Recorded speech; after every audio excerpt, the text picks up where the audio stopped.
popular movies and TV shows would have you believe that cavalry soldiers in World War I were nothing but tragic fools galloping headlong into machine gun fire, destined for slaughter. The image of horsemen charging straight into modern weapons seems so ridiculous that most people assume cavalry units were obsolete the moment the first shot was fired. But here's the shocking truth. Cavalry wasn't just surviving on the Western Front. In many ways, it was thriving. Those beautiful horses and skilled riders weren't the outdated relics you've been led to believe. They were elite troops with centuries of tradition who adapted to the deadliest battlefield humanity had ever created. What's even more surprising, while thousands did indeed die, cavalry soldiers actually had better survival odds than many infantry units trapped in the meat grinder of trench warfare. Oh, and if you're enjoying these stories, I'd really appreciate a like or subscribe. Super curious where you're all listening from, so drop a comment with your location and what time it is there. Always blows my mind how people are falling asleep to this all over the world. All right, let's head back to 1914. Trust me, it's going to be quite a ride. But first, get comfortable. Seriously. Adjust those pillows, pull up that blanket, because where we're going, you're going to want to be cozy. So congratulations, you just woke up in a cavalry camp in Belgium, August 1914. The sun hasn't quite risen yet, but the eastern sky is turning that peculiar shade of grey-pink that promises another hot summer day. Your eyes crack open to the sound of soft nickering from hundreds of horses. The earthy smell of hay and horse manure fills your nostrils, not unpleasant but rich and organic. Nothing like your clean bedroom now.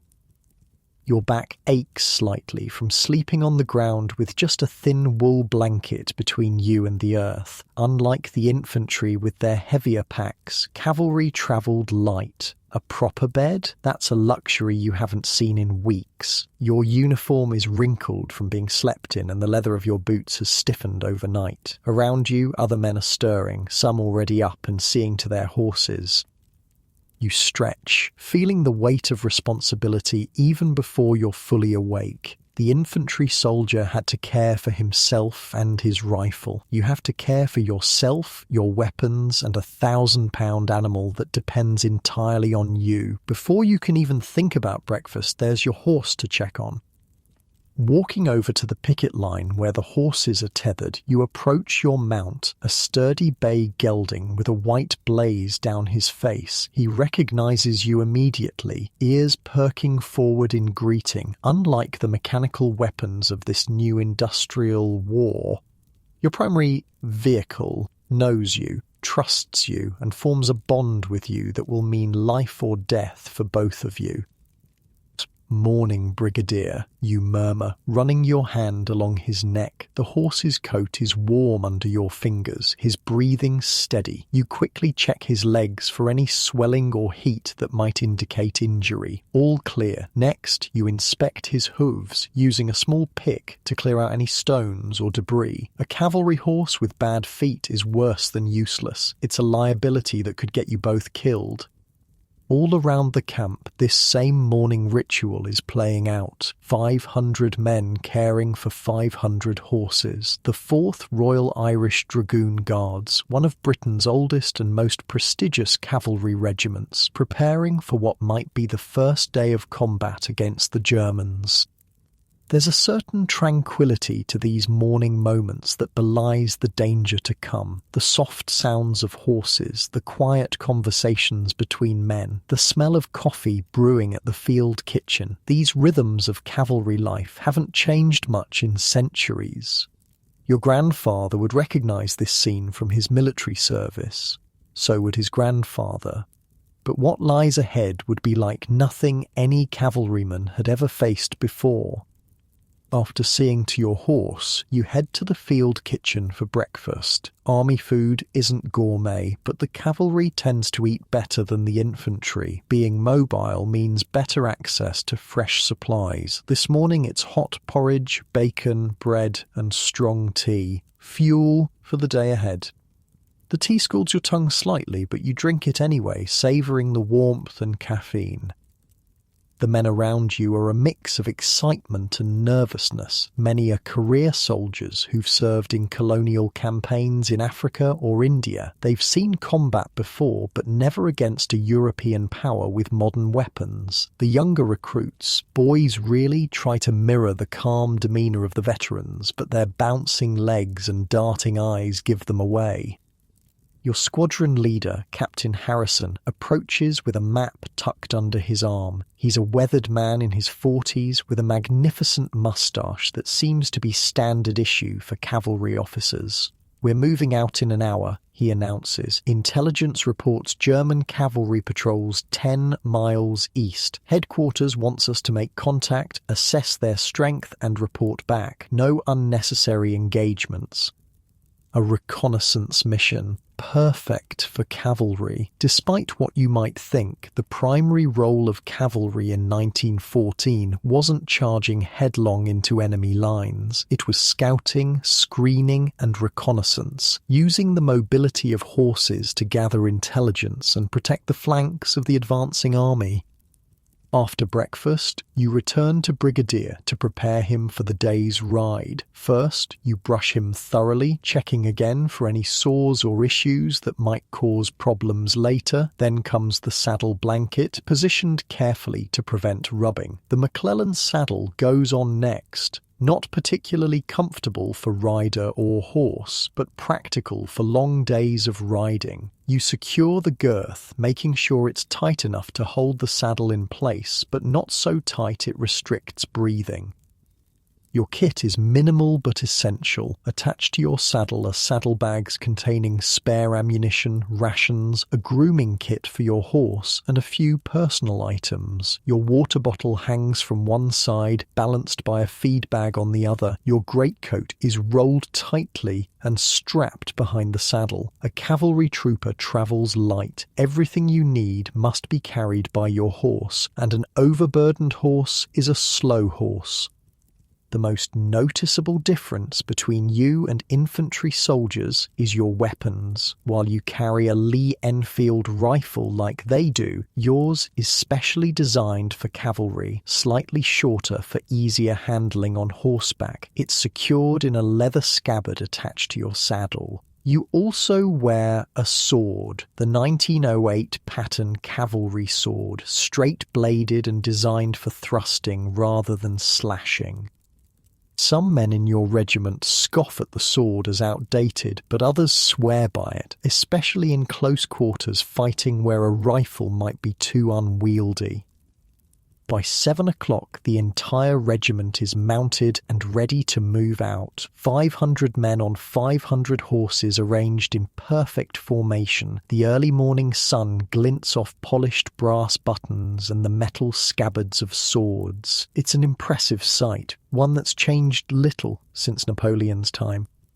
As you ride out of camp, you can't help but feel a surge of pride. This is what you trained for. This is what the cavalry is meant to do. Move swiftly, gather information, engage the enemy when necessary, and use the mobility of horses to outmaneuver and outthink the opposition. The countryside of Belgium in August 1914 is beautiful. Rolling green fields, small woods, quaint villages with church spires rising above red-tiled roofs. Farmers pause in their work to watch your regiment pass, some waving, others looking concerned. The war has barely touched this landscape yet. That will change soon enough.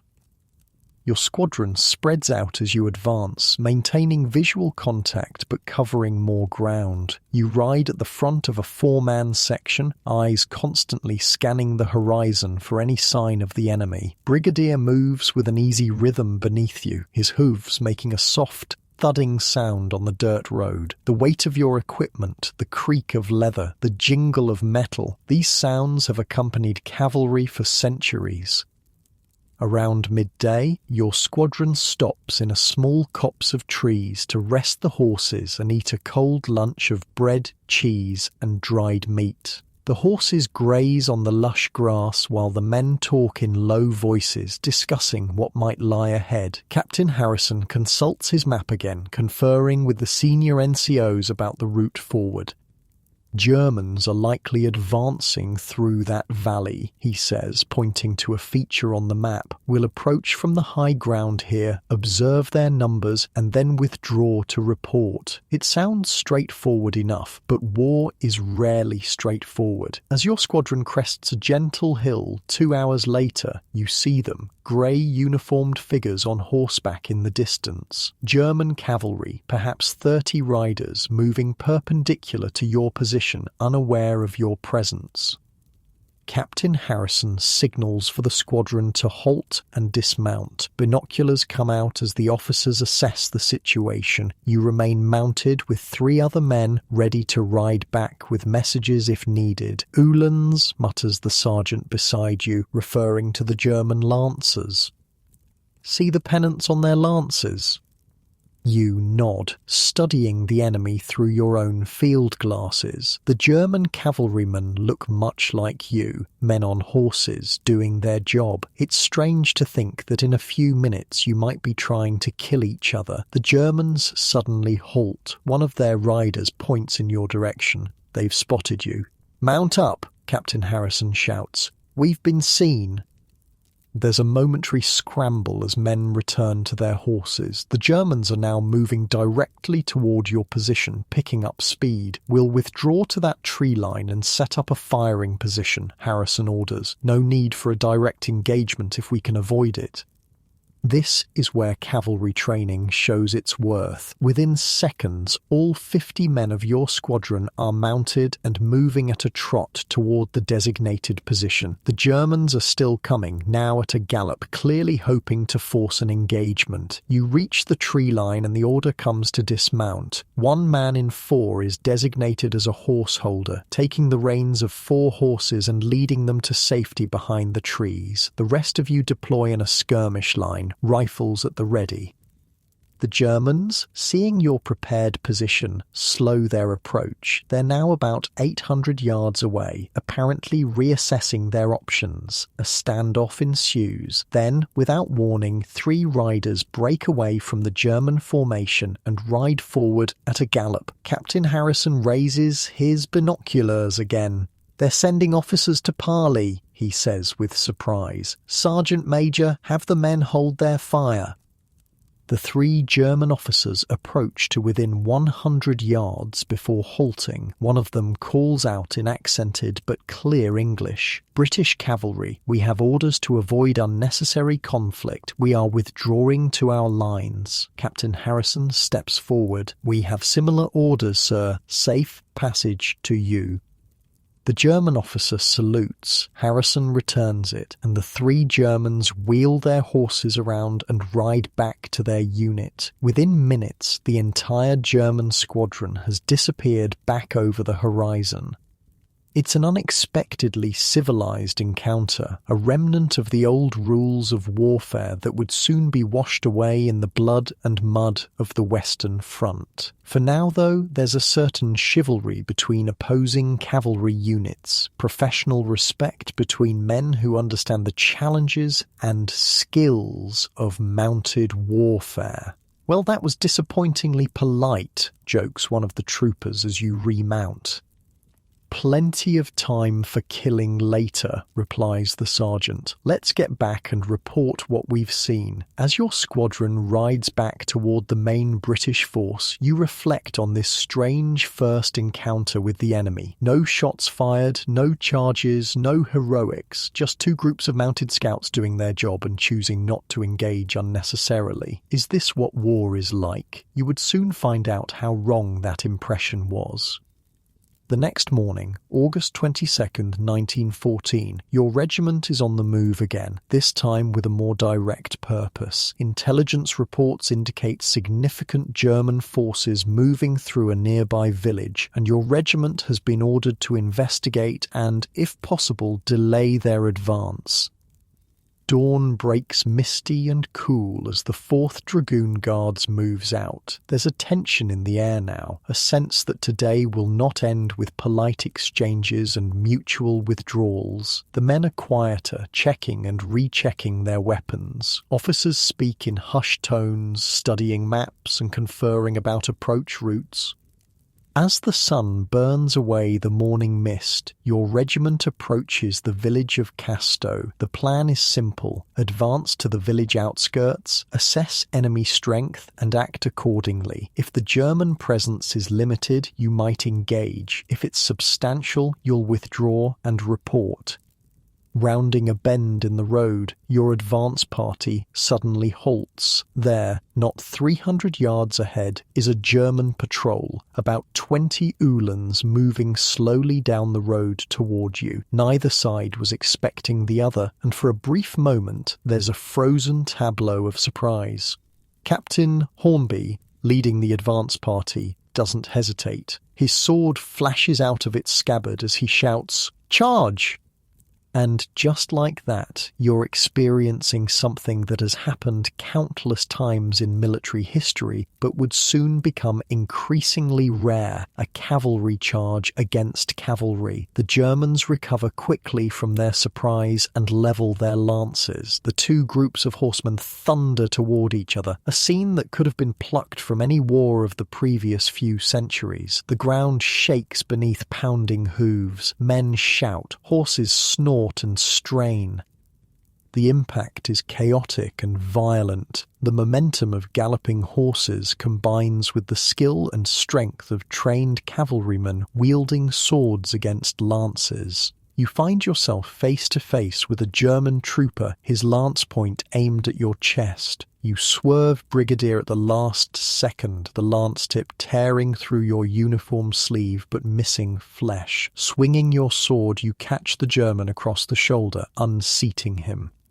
There's no time to see what happens to him as you're immediately engaged with another opponent. The melee lasts only minutes, but it feels like hours. A whirlwind of flashing metal, straining horses, and shouted commands. When it's over, the Germans are retreating, leaving several dead and wounded behind. Your regiment has suffered casualties too. 3 men dead, 7 wounded, and 5 horses lost. But you've won the engagement.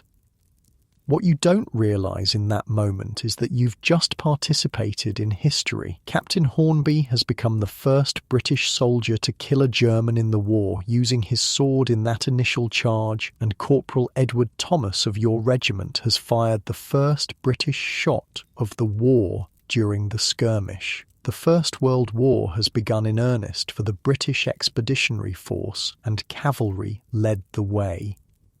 But this small victory is just a prelude. As your regiment regroups and tends to the wounded, dispatch riders bring news. Massive German forces are advancing all along the front. The British Army is deploying along the Mont-Condé Canal, preparing for what will be the first major battle of the war for British forces.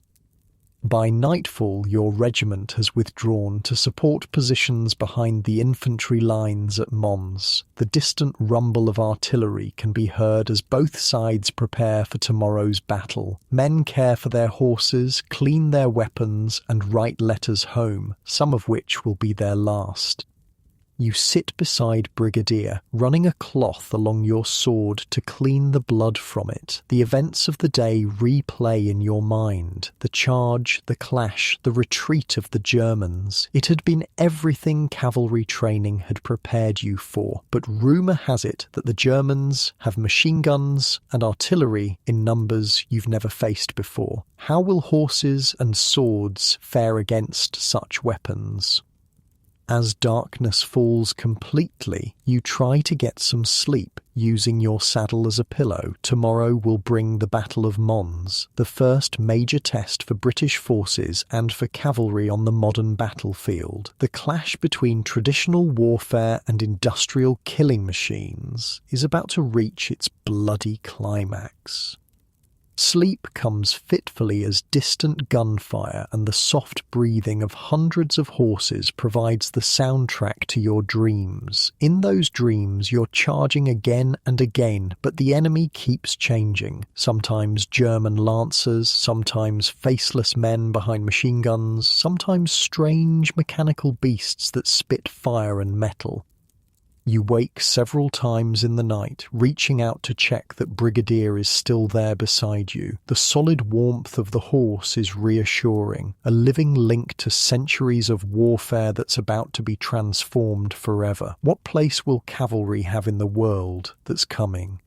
Will the skills you've spent years perfecting still matter on the battlefields of tomorrow? Dawn will bring answers, but not the ones anyone expects. The Battle of Mons had been a sobering experience for everyone. While the British infantry had performed admirably against superior German numbers, the reality of modern firepower had become brutally clear. The carefully spaced trenches were just the beginning of what would eventually stretch into a 400-mile network of earthworks from Switzerland to the North Sea. Major William Harrington stood at the edge of the cavalry encampment, watching his men tend to their horses in the fading November light. 3 months into the war, and everything was changing. The swift, mobile warfare everyone had expected was congealing into something static and alien. "Beautiful animals, aren't they, sir?" said Captain James Reynolds, approaching from behind. "Indeed," Harrington nodded, his breath visible in the chill air, "though I sometimes wonder if they know what they've gotten themselves into." Reynolds laughed softly. "More than most of the men did, I'd wager." Harrington was an officer of the old school, Eton-educated from a family with a long military tradition. His grandfather had ridden with the Light Brigade at Balaclava, surviving that infamous charge. Now, 60 years later, Harrington commanded a squadron of the 5th Dragoon Guards, wondering if cavalry still had a place in this new kind of war. "I've just come from division," Reynolds said, his tone shifting to business. "New orders. We're to move 5 miles north tomorrow, establish a reserve position behind the 2nd Infantry Brigade." "Still playing fireman then," Harrington sighed. The fireman nickname had stuck to the cavalry in recent weeks. With the front lines now largely static, cavalry units were being held in reserve, ready to rush to any section where the enemy might break through, like a fire brigade responding to alarms. "It's not the role we trained for," Reynolds acknowledged, "but it's important work. The men are adapting well." Harrington nodded again, watching as a young trooper methodically checked his horse's hooves. "They are. Better than I expected." The encampment bustled with the evening rituals of cavalry life. Unlike the infantry crammed into muddy trenches, the mounted units were typically billeted behind the lines in villages, farms, or purpose-built camps. This afforded them certain comforts, but also meant they were constantly on the move, rarely staying in one place more than a few days. Tonight, they were housed in the stables and outbuildings of a large French farm. The horses had shelter, crucial as winter approached, and the men had taken over the barn, hayloft, and a couple of outbuildings. The farmhouse itself served as officers' quarters and headquarters. "We should prepare the men for a long winter," Harrington said after a moment. "Supply officer tells me the winter kit is finally coming through. Heavier blankets for the horses, winter greatcoats for the men." "Not a moment too soon," Reynolds replied. "That rain last night was nearly ice." As if to punctuate his point, a cold gust of wind swept across the farmyard, causing men to hunch their shoulders and horses to shift uneasily. Winter in northern France could be brutal, not the killing cold of Russia, but a damp, penetrating chill that seemed to seep into bones and lungs.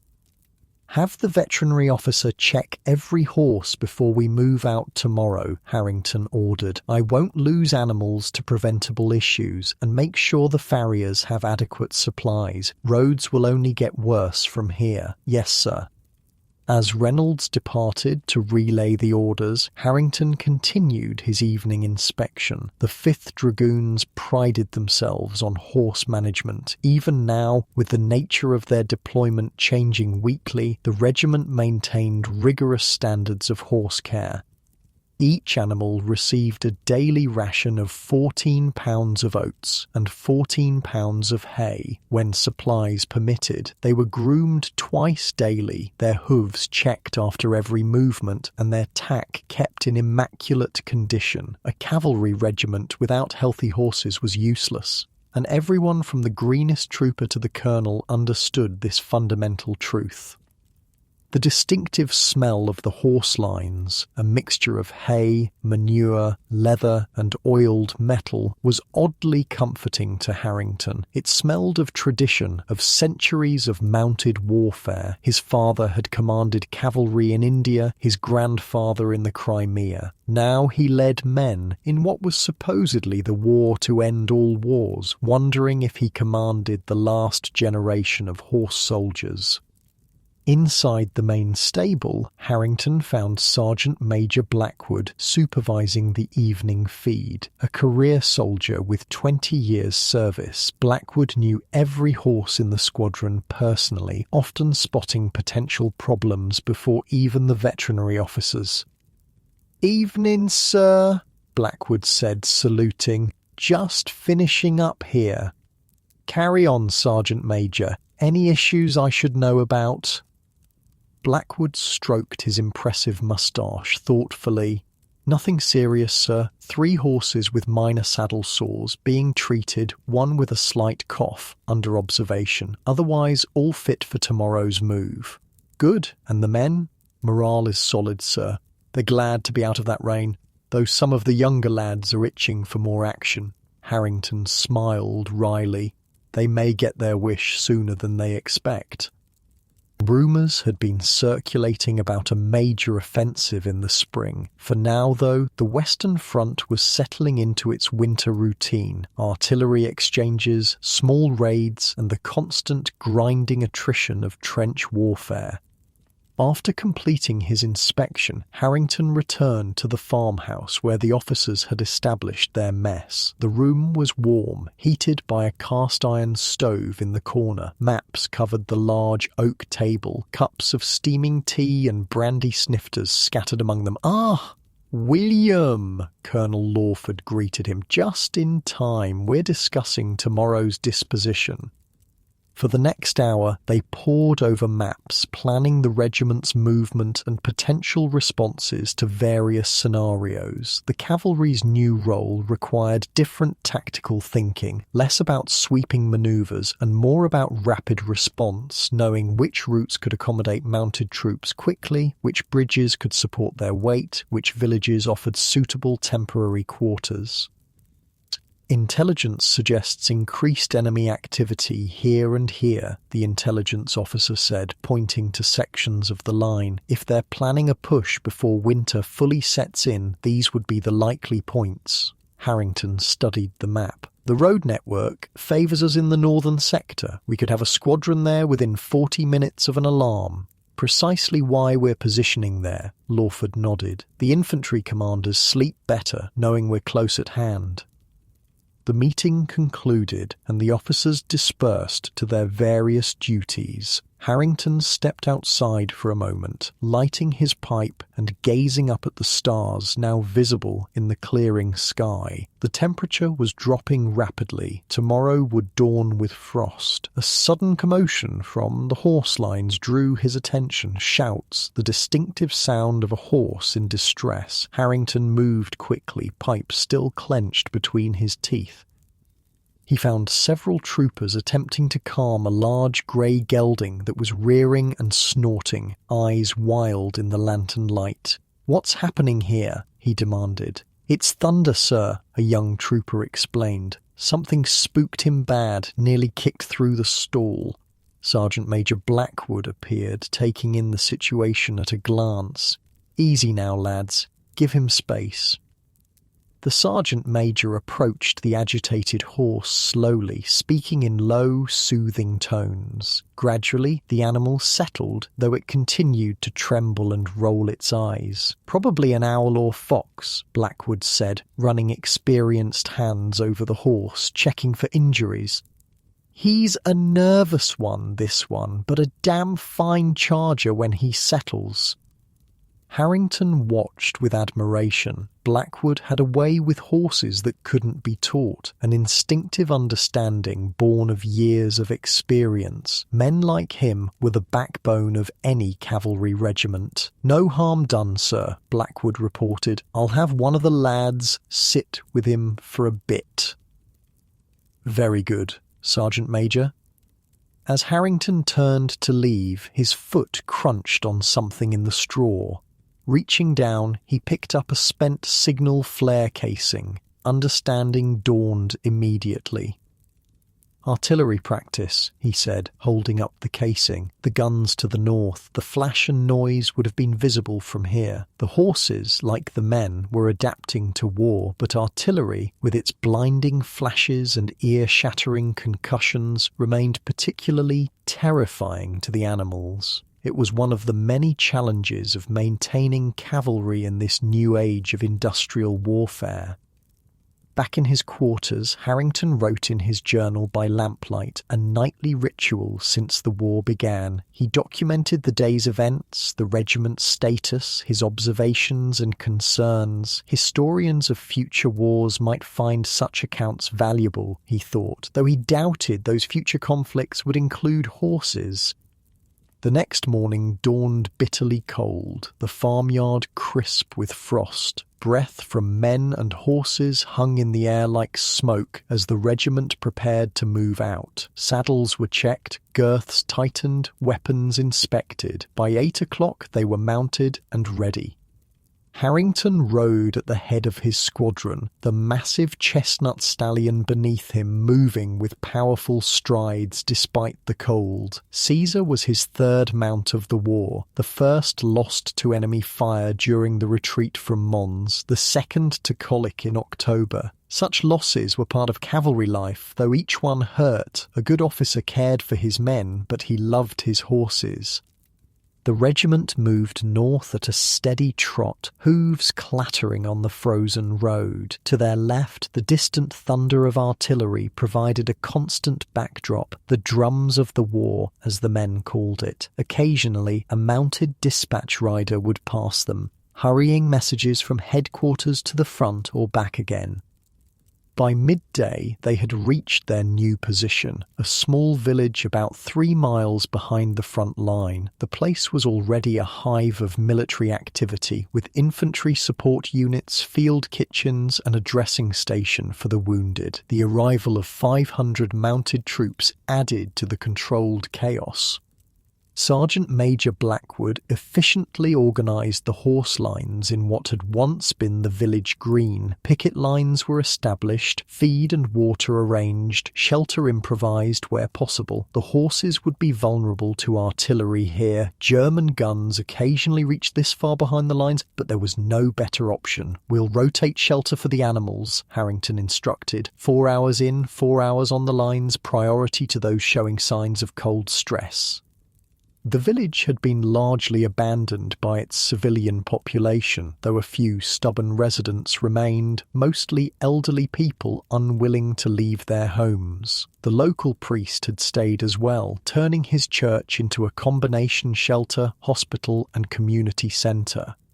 Harrington established his squadron headquarters in what had been the village school. The children's desks had been pushed against the walls, replaced by maps, field telephones, and the other paraphernalia of modern warfare. "Telephone connection to division established, sir," reported Lieutenant Parker, the signals officer. "They want an acknowledgement of our arrival and readiness status." Inform them we're settled and operational, Harrington replied. Request update on enemy activity in our sector. The response came back quickly. No significant changes, routine artillery exchanges continuing, no infantry action expected in the immediate future. So began another day of waiting, the strange new rhythm of cavalry warfare. They would remain here caring for their horses, maintaining their equipment, running drills and exercises, always ready to respond at a moment's notice if the line was threatened. This waiting was perhaps the hardest adjustment for cavalry officers and men alike. Their training and traditions centered on movement, on taking the initiative. Now they were essentially a mobile reserve, their value measured not in charges or reconnaissance, but in their ability to rush to threatened points of the line. Late that afternoon, Harrington led a small party of officers on a reconnaissance of the local area. They needed to familiarise themselves with every road, track, and potential cross-country route that might be used in an emergency. They rode first to a small rise that offered a view of the front lines in the distance. Through field glasses, Harrington could make out the zigzag pattern of trenches, the occasional flash of artillery, the drifting smoke that never quite seemed to clear. "Hard to believe it's been only 3 months," said Captain Reynolds, scanning the scene beside him. "Looks like they've been digging in for years." Harrington lowered his glasses. "This is just the beginning, James. If neither side can break through, this line could remain for the duration." "Surely not, sir. The spring offensives." "Perhaps," Harrington said, unconvinced. "But those trenches get deeper and more elaborate by the day. The Germans aren't planning to leave anytime soon, and neither are we." They continued their reconnaissance, noting potential routes on their maps, identifying obstacles, marking areas where the ground might become impassable in heavy rain. It was meticulous, necessary work, lacking the glamour of cavalry charges, but potentially far more important to their actual role. As they rode back to the village in the gathering dusk, they passed a column of infantry trudging toward the front lines, replacements for units that had suffered heavy casualties. The men looked young and apprehensive, their faces smudged with road dust, their boots caked with mud despite the frost. One young soldier looked up at the passing cavalry officers with something like envy in his eyes. From his perspective, they must have seemed privileged, mounted while he walked, clean while he was filthy, headed away from danger while he moved toward it. If only he knew, Harrington thought. The cavalry's casualties had been lighter so far, true, but they faced their own dangers and hardships, and when the big pushes came, as they inevitably would, mounted troops would be just as exposed to machine guns and artillery as anyone else. Back in the village, Harrington found a flurry of activity. A dispatch rider had arrived with news. German forces had launched a limited attack about 10 miles south, and while the line was holding, reinforcements were being sent as a precaution. "Are we needed, sir?" asked the regimental sergeant major, already preparing to issue orders. "Not yet," Harrington replied, reading the dispatch. "They want us alert, but in position. The 7th Cavalry Brigade is responding." Throughout the evening, reports trickled in. The German attack had been repulsed with heavy losses on both sides. By midnight, the situation was declared stable, and the regiment stood down from its heightened readiness, though normal watches continued. In his makeshift quarters in what had been the schoolmaster's office, Harrington tried to sleep. The cot was narrow and hard, the room cold despite a small stove in the corner. Through the thin walls he could hear the sounds of the village at night, sentries calling to each other, horses shifting in their temporary stables, the distant rumble of guns that never fully ceased. His mind drifted to the weeks ahead. Winter was barely beginning, and already conditions were difficult. How would they maintain the horses through the coldest months? Would supply lines hold? Would disease sweep through the closely quartered animals as it had in wars past? And beyond the immediate concerns, larger questions loomed. What was the future of cavalry in this new kind of warfare? Were they witnessing the end of an era, the last campaign where horses would play a significant role? As sleep finally claimed him, Harrington's last thought was of his grandfather's stories of the charge of the Light Brigade, horsemen riding valiantly into the mouth of cannon. Perhaps things hadn't changed as much as he feared. They were still sending cavalry against artillery, just more cautiously, more strategically. The question remained whether the outcome would be any different. Outside, the first snow of winter began to fall, dusting the village and the horse lines with white. The animals shifted and snorted, steam rising from their nostrils in the cold night air. Sentries pulled their greatcoats tighter, watching the darkness beyond the village. And a few miles away, men huddled in trenches, envying the cavalry their relative comfort, while the cavalry envied the infantry their clarity of purpose. The war was transforming, becoming something no one had anticipated. For the horsemen of the 5th Dragoon Guards, like cavalry units all along the Western Front, the challenge was clear: adapt or become obsolete. The days of glorious charges might be passing, but as long as there was ground to cover quickly, information to gather, and weak points to reinforce, there would be a place for horses and the men who rode them in this strange new world of industrialized slaughter. The winter of 1915-1916 proved to be one of the harshest in memory. Sergeant Thomas Miller had seen 3 winters in the army before the war, but nothing compared to what the cavalry endured in northern France. By January, the regiment had established semi-permanent winter quarters in a cluster of villages about 10 miles behind the front lines. The once grand stables of a French count's estate now housed 200 horses, while others were distributed among barns and makeshift shelters throughout the area. Miller woke before dawn, as he did every day. 2 years into the war, his body had adjusted to the rhythm of cavalry life in the field. Sleep when you can, eat when you can, always care for your horse first. The stable was warmer than outside, though not by much. The collective body heat of the horses raised the temperature just enough to keep water from freezing solid. "Oh, morning, Jupiter," he murmured to the big bay gelding that had been his mount for the past 14 months. The horse nickered softly in recognition, warm breath visible in the cold air. Miller had joined the army in 1911 as a young man seeking adventure and a steady wage. Now, at 27, he was a veteran non-commissioned officer with the responsibility of 16 men and their horses. The adventure had faded, replaced by routine, duty, and an intimate knowledge of everything that could go wrong with cavalry operations in modern war. The morning routine never varied. First, check the horse, feet, legs, body, looking for any signs of injury, illness, or discomfort. Jupiter seemed fine this morning, despite the cold. Next, mucking out the stall, laying fresh straw. Then grooming, curry comb, body brush, mane and tail combed, eyes and nostrils cleaned. Other men moved through the same rituals nearby, the stable filled with the soft sounds of horses and quiet conversation. Despite the monotony, there was comfort in these daily tasks, a connection to normality in a world gone mad. Sergeant Miller called a voice from the stable entrance. "Captain wants to see all NCOs at headquarters, half an hour."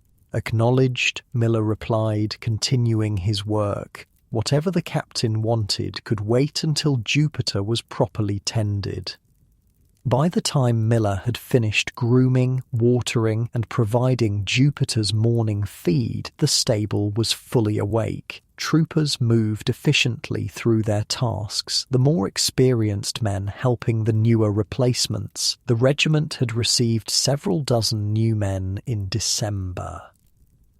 Younger recruits with minimal training rushed to the front to replace casualties. "Keep an eye on Parsons," Miller instructed Corporal Jenkins before leaving. "He's still using too much pressure with the curry comb." Outside, the winter morning was bitterly cold but clear. Frost covered everything, glittering in the early light. Miller's breath formed clouds as he walked through the village toward the stone farmhouse that served as squadron headquarters. Other sergeants and corporals were already gathering in what had once been the farmhouse kitchen. A large map of the sector hung on one wall, marked with coloured pins indicating troop positions, supply routes, and points of interest. Captain Edwards entered, accompanied by the squadron's lieutenant. "Gentlemen," Edwards began without preamble, "we have new orders. Division is rotating regiments for front-line duty. We're moving up tomorrow for a 2-week deployment."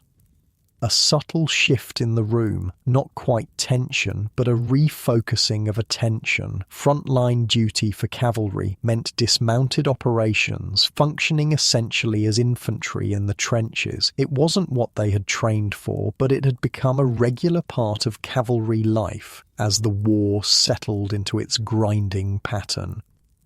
"Troop sergeants, you'll oversee preparation of equipment today. 1/4 of our strength will remain here with the horses. Roster to be determined this afternoon. The rest of us move out at 500 tomorrow." The briefing continued with specific assignments, sector information, and the latest intelligence on enemy activity. Miller listened carefully, mentally preparing lists of what his men would need. Who should stay with the horses? Who would be most effective in trench conditions?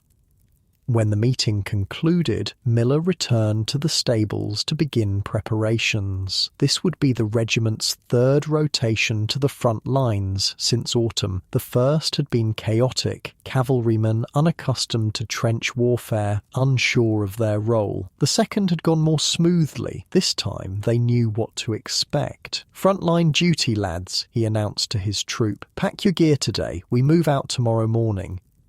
The men received the news with typical stoicism. No one joined the cavalry expecting to fight in trenches, but adaptability had become the watchword of this war. "What about the horses, Sergeant?" asked young Trooper Parsons, his face concerned. "Skeleton crew stays behind," Miller replied. "Roster will be posted this afternoon.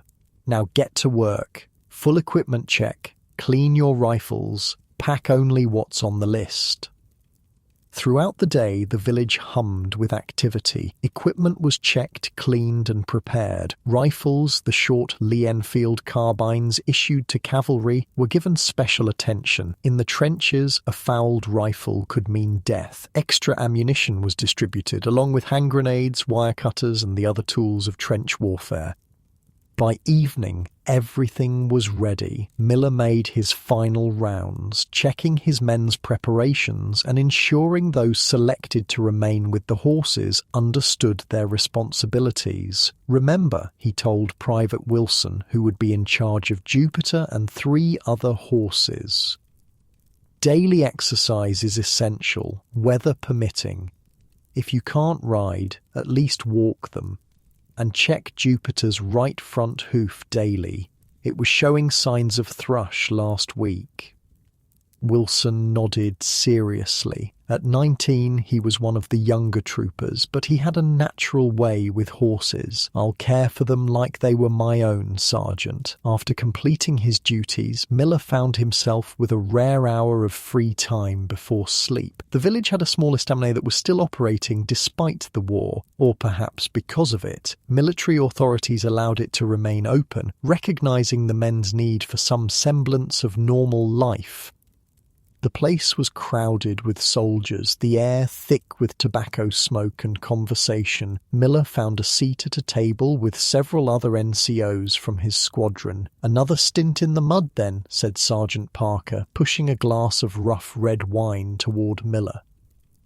"Just what I joined the cavalry for." There was a rumble of sardonic laughter. This had become a running joke among cavalry NCOs, the disparity between what they had trained for and what they now did.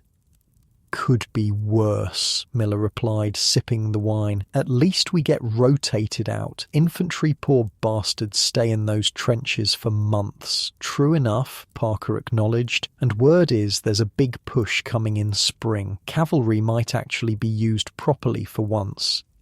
Miller had heard these rumours before. Since the front had stabilised in late 1914, there had been constant talk of breakthrough offensives that would return the war to movement, allowing cavalry to fulfil its traditional role. So far, none had materialised. The defence, trenches, machine guns, artillery, consistently proved stronger than the offence.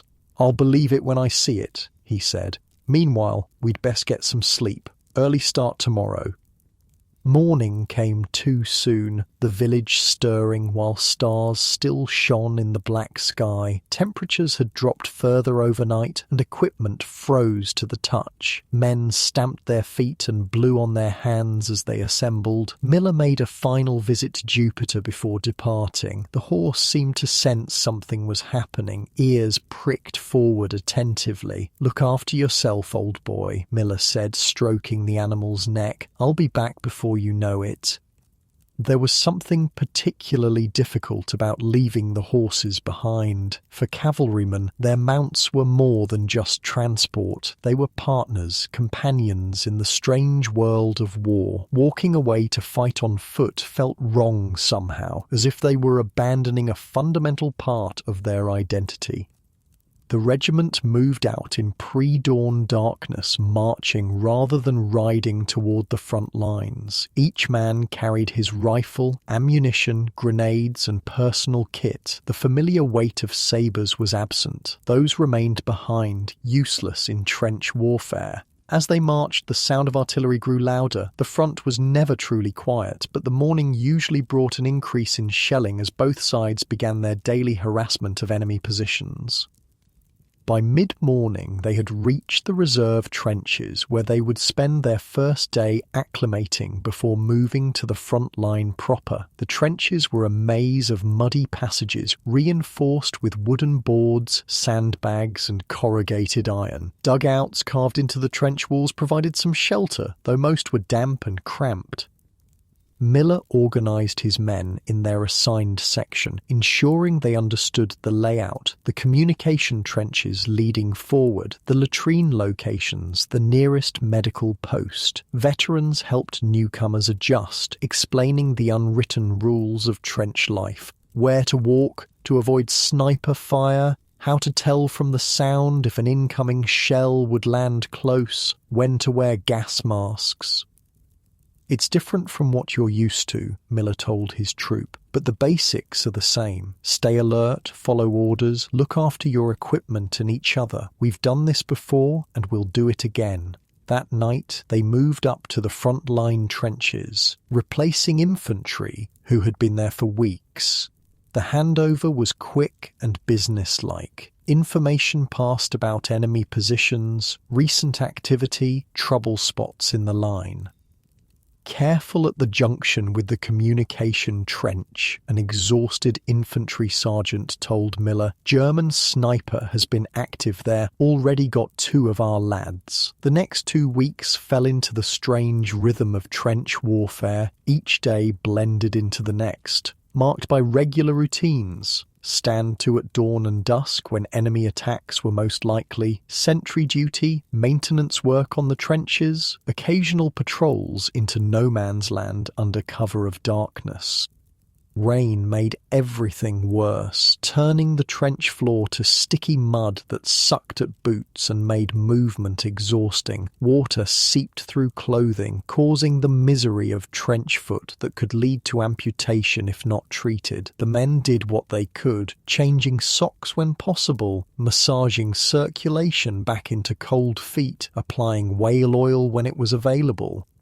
On their 5th day in the line, the Germans launched a gas attack. The warning came just in time, a sentry spotting the telltale yellow-green cloud drifting across no man's land, the alarm rattle sounding along the trench. "Gas! Gas!" the cry went up as men scrambled to don their masks. Miller helped a panicking young trooper secure his mask properly, then checked his own. The respirators were effective but claustrophobic, reducing vision and making communication difficult. Through the eyepieces, the world took on a distorted, nightmarish quality. The gas cloud enveloped their position, lingering for hours before winds finally dispersed it. Two men in another section hadn't secured their masks properly and were evacuated with blistered lungs and streaming eyes. They would likely survive but might never regain full respiratory function. Different from a cavalry charge, ain't it? Wheezed Corporal Jenkins once they could remove their masks. His attempt at humour fell flat in the aftermath of the attack, but Miller appreciated the effort. Not what we signed up for, he agreed, but it's what we've got. That night, a runner brought news from the rear. A dispatch rider had reported that several horses had fallen ill with a respiratory infection, possibly influenza. Jupiter was not among them, but the news added another layer of worry to Miller's already burdened mind. The remainder of their rotation passed without major incident. Daily artillery exchanges, occasional sniper fire, the constant work of maintaining the trench system. 3 men from the regiment were wounded by shell fragments, one seriously enough to be evacuated to England. On their final night in the line, Miller led a small patrol into no man's land to inspect the German wire defences. It was dangerous work, crawling through mud and shell holes, always at risk of flares illuminating their position or machine guns opening fire if they were spotted. They moved silently in the darkness, reaching the first line of German wire. Miller used special cutters to snip a section, creating a passage that could be used by a larger raiding party in the future. They took measurements and made mental notes of German positions, the information more valuable than any physical objective they might capture. On the return journey, a German flare suddenly burst overhead, bathing the cratered landscape in harsh white light. Miller and his men froze instantly, becoming part of the terrain, not moving a muscle despite the mud soaking through their uniforms. The light seemed to last forever, though in reality it was less than a minute. When darkness returned, they continued their careful crawl back to British lines, successfully completing their mission without casualties. The next morning, they were relieved by fresh infantry units. The regiment assembled in the reserve area, checking equipment and preparing for the march back to their base. Despite the exhaustion and filth, there was a palpable lightening of mood. They were going back to their horses, back to being cavalrymen rather than poorly trained infantry. The march back took most of the day, men trudging through mud with the patient endurance that had become characteristic of soldiers on all sides. They arrived at their village base as evening fell, greeted by those who had remained behind with the horses. "How's Jupiter?" was Miller's first question to Private Wilson. "Fit as a fiddle, Sergeant," the young man replied with evident pride. "Had a slight cough for a couple of days, but the vet gave him some treatment, and he's right as rain now." Miller went directly to the stables, not even stopping to clean himself up first. Jupiter greeted him with an enthusiastic whicker, pushing his nose against Miller's chest in what seemed like genuine welcome. "Missed me, did you?" Miller smiled, the tensions of the front line beginning to ease as he checked his horse thoroughly. Jupiter seemed well cared for, his coat gleaming from regular grooming, his muscles firm from adequate exercise.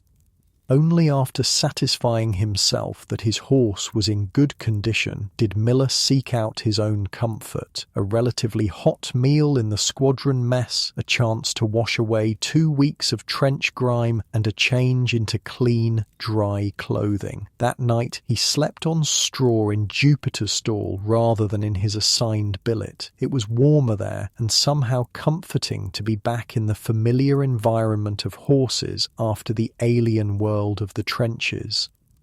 The next week was devoted to returning to cavalry readiness, daily riding to keep both men and horses fit, weapons training, and the constant care of equipment. Leather that had been neglected during their trench rotation needed special attention. Saddles, bridles, harnesses, all required cleaning and oiling to prevent cracking. Miller supervised his troop with the careful attention to detail that had become his hallmark. Equipment was inspected, riding form corrected, horse care monitored. The newer men sometimes grumbled about the seemingly endless chores, but the veterans understood their importance.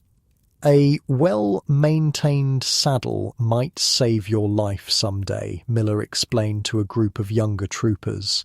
And it'll certainly save your horse from sores that could put him out of action when you need him most.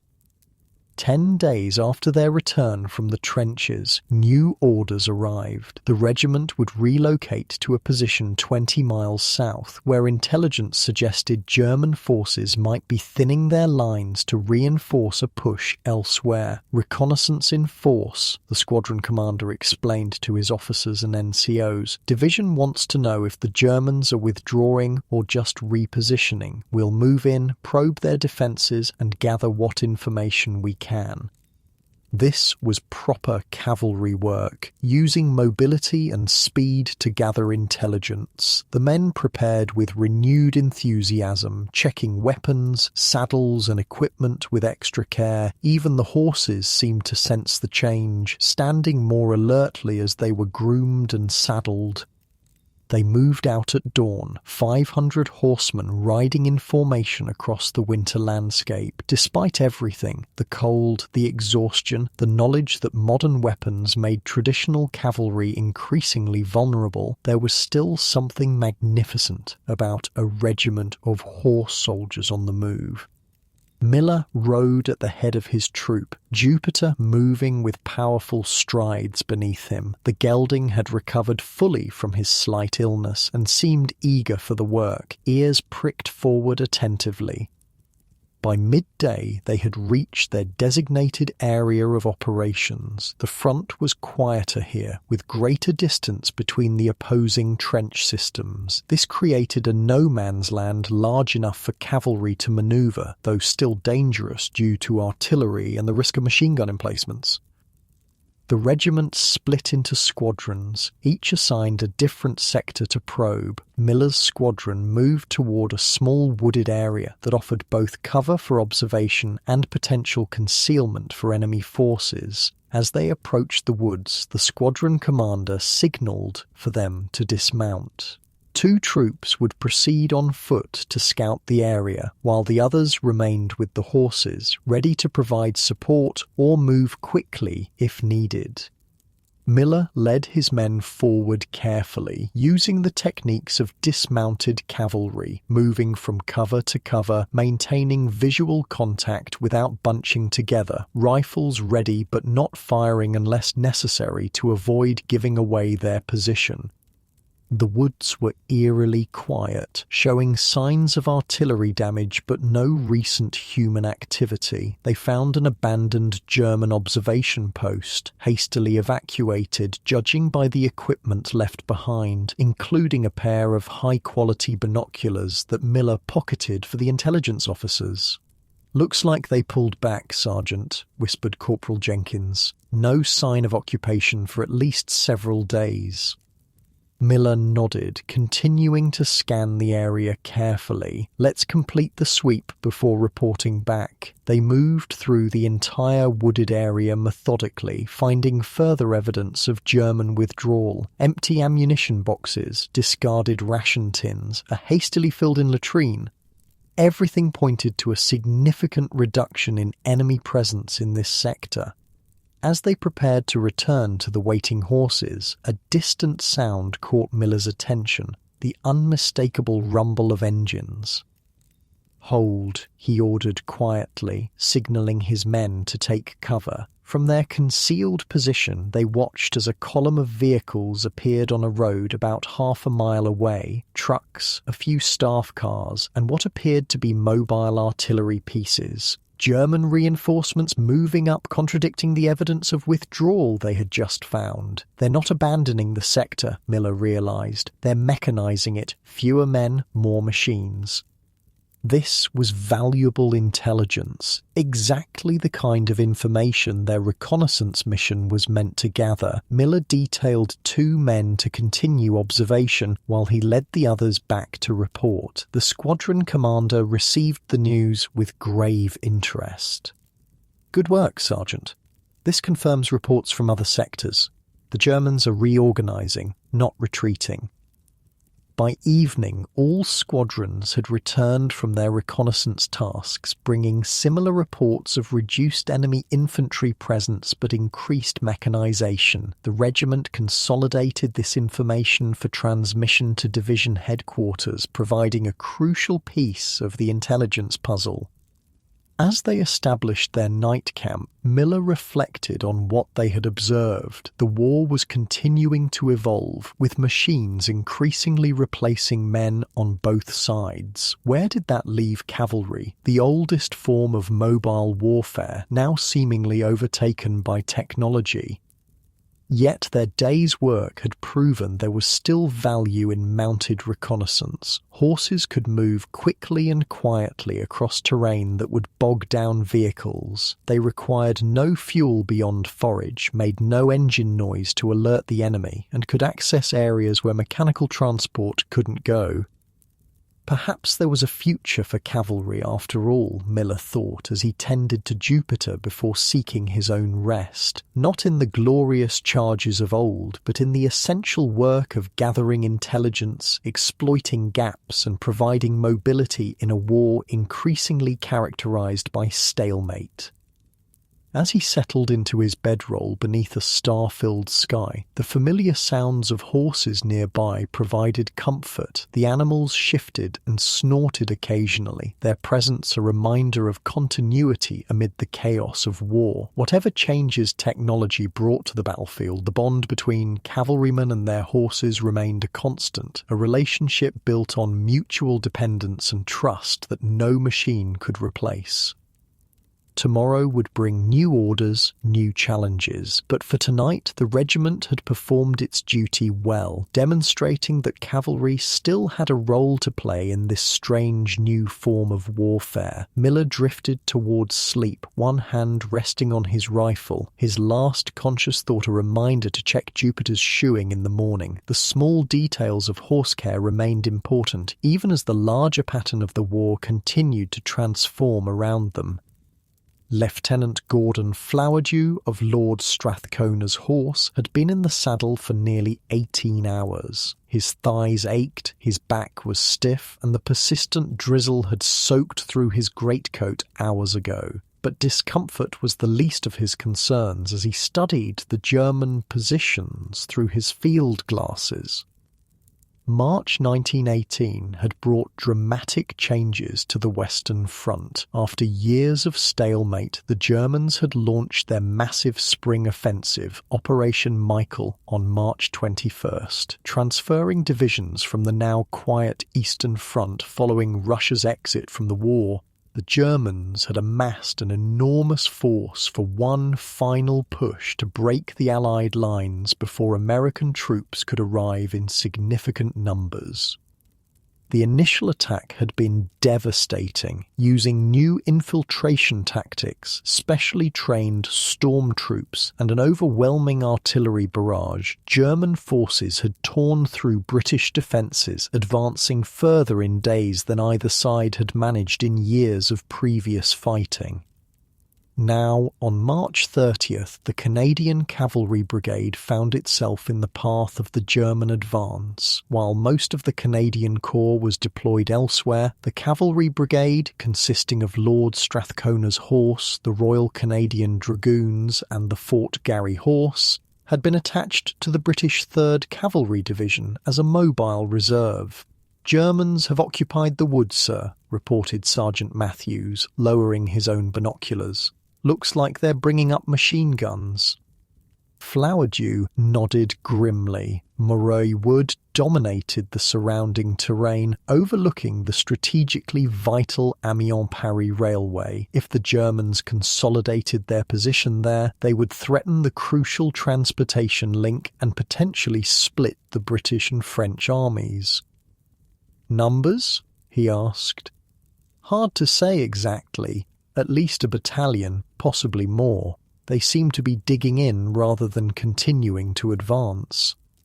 It was the first piece of good news in days. The German advance, while impressive, was finally showing signs of losing momentum. Their supply lines were stretched, their troops exhausted, and they had outrun much of their artillery support. If there was ever a moment for cavalry to prove its worth in this war, it was now. Flowerdew returned to the squadron's temporary position in a shallow valley where the men were tending to their horses. Despite the constant movement of the past week, the animals looked remarkably good, testament to the cavalry's devotion to horse care even in crisis. Captain Nordheimer, the squadron commander, was conferring with the other officers when Flowerdew arrived. The news wasn't good. Brigade HQ reports German forces continuing to advance toward Amiens, Nordheimer said, pointing to positions on his map. If they take and hold Maroi Wood, they'll have observation over the entire valley. We've been ordered to dislodge them. A momentary silence greeted this announcement. Every man present understood what it meant, attacking an entrenched enemy, likely supported by machine guns, in terrain that limited cavalry's greatest advantage: mobility. "Do we have infantry support?" asked Lieutenant Harvey, voicing what everyone was thinking. Nordheimer shook his head. "None available. Every infantry unit is committed elsewhere. It's down to us." Such was the reality of the German spring offensive. The rapid advance had created a fluid, chaotic battlefield where traditional battle lines had dissolved. Units found themselves isolated, communications disrupted, and commanders forced to make decisions with incomplete information. In this environment, cavalry had found a new relevance. Able to move quickly to threatened points, plug gaps in the line, and operate independently when necessary. Brigadier General Seeley's plan is to attack from multiple directions, Nordheimer continued, referring to the commander of the Canadian Cavalry Brigade. The Royal Canadian Dragoons will assault from the north and west. We'll approach from the east and south. The Fort Garry Horse will remain in reserve initially. The officers studied the map, mentally calculating approaches, fields of fire, and potential rally points. Attacking a wood was never ideal for cavalry. Trees limited movement and provided cover for defenders, but they had little choice. "We'll advance in bounds," Nordheimer decided. 2 troops mounted to maintain mobility, 2 dismounted for firepower. Lieutenant Flowerdew, your C Squadron will form our reserve, ready to exploit any breakthrough.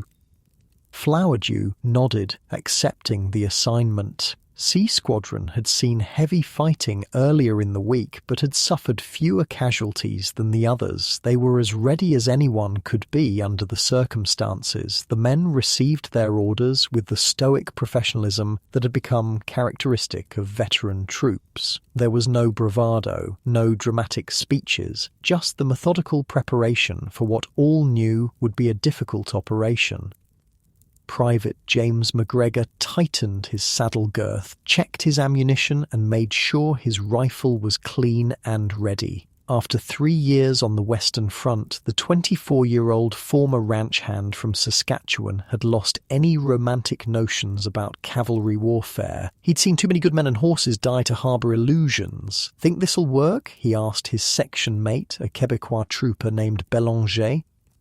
The French-Canadian shrugged, adjusting his uniform tunic. "Maybe. Germans look tired. We're tired too, but at least we have horses." It was a fair assessment. Both sides were exhausted after 9 days of continuous movement and combat. The difference was that cavalry, despite everything, could still move faster than infantry, a crucial advantage in the fluid situation they now faced.